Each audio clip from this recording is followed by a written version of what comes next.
Bineesh കോടിയേരിക്ക് party അംഗത്വം പുതുക്കി നൽകി CPIM 3 വർഷത്തിന് ശേഷമാണ് അംഗത്വം ലഭിച്ചത്. പിണറായി വിജയൻ നേരിട്ടിടപെട്ടാണ് അംഗത്വം പുതുക്കാൻ CPIM സംസ്ഥാന സെക്രട്ടറി MV ഗോവിന്ദന് നിർദ്ദേശം നൽകിയത്. ശ്രീജിത്തുണ്ട് തിരുവനന്തപുരത്ത് നിന്ന് വിവരങ്ങൾ നൽകാൻ. ശ്രീജിത്ത്, നേരത്തെ 4 തവണ ബിനീഷ് അംഗത്വം പുതുക്കണമെന്ന് ആവശ്യപ്പെട്ടതാണ്. പക്ഷേ അന്നൊക്കെ നിരാകരിക്കുകയാണ് ചെയ്തത്. അതൊക്കെ വലിയ വിവാദങ്ങൾക്കും ചർച്ചകൾക്കും ഒക്കെ തന്നെ വഴിവെച്ചതുമാണ്. ഇപ്പോൾ എന്തുകൊണ്ട് ഇങ്ങനെയൊരു തീരുമാനം? അമൃത, നിയമസഭാ തെരഞ്ഞെടുപ്പിന്റെ ഫലം അവലോകനം ചെയ്യാൻ ചേർന്ന CPIMന്റെ തിരുവനന്തപുരം ജില്ലാ കമ്മിറ്റിയിൽ ആണ് ഈ ബിനീഷ് കോടിയേരിയുടെ അംഗത്വം പുതുക്കാത്തതുമായി ബന്ധപ്പെട്ട വിമർശനം ഉയർന്നത്. തിരുവനന്തപുരം നഗരസഭയിലെ ഈ CPIMന്റെ കക്ഷി നേതാവായ SP ദീപക്കാണ് ഇക്കാര്യം ചൂണ്ടിക്കാണിച്ചത്. അപ്പോഴും അനുകൂലമായ സമീപനമായിരുന്നില്ല CPIMന്റെ സംസ്ഥാന സെക്രട്ടറി MV ഗോവിന്ദൻ സ്വീകരിച്ചത്. തെരഞ്ഞെടുപ്പ് ഫലം വന്ന ശേഷം ബിനീഷ് കോടിയേരി ഫേസ്ബുക്കിലൂടെ നടത്തിയ ചില പ്രതികരണങ്ങൾ നിങ്ങൾ കണ്ടല്ലോ.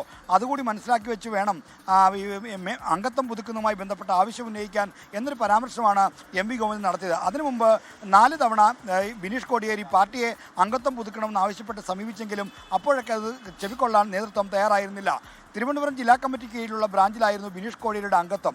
എന്നാൽ ഇപ്പോൾ CPIMന്റെ പൊളിറ്റ് ബ്യൂറോ അംഗവും പ്രതിപക്ഷ നേതാവുമായ പിണറായി വിജയൻ ഇടപെട്ടാണ് ഈ ബിനീഷ് കോടിയേരിയുടെ അംഗത്വം പുതുക്കി നൽകിയിരിക്കുന്നത്. അദ്ദേഹം നേരിട്ട് തന്നെ സംസ്ഥാന സെക്രട്ടറി MV ഗോവിന്ദന് നിർദ്ദേശം നൽകുകയായിരുന്നു. അങ്ങനെയാണ് തിങ്കളാഴ്ച അദ്ദേഹത്തിന് ബിനീഷ് കോടിയേരിക്ക് മെമ്പർഷിപ്പ് പുതുക്കി നൽകാനുള്ള തീരുമാനം ഔദ്യോഗികമായി എടുത്തത്.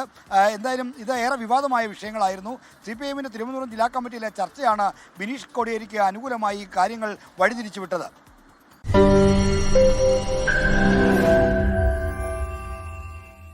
ലോകത്തെവിടെയായാലും ഏത് സമയത്തും 24 വാർത്തകളും ഓഗ്മെന്റഡ് റിയാലിറ്റി പാക്കേജുകളും എക്സ്പ്ലെയിനറുകളും വിശദമായി കാണാൻ ഞങ്ങളുടെ YouTube ചാനൽ നിങ്ങൾക്ക് സബ്സ്ക്രൈബ് ചെയ്യാം.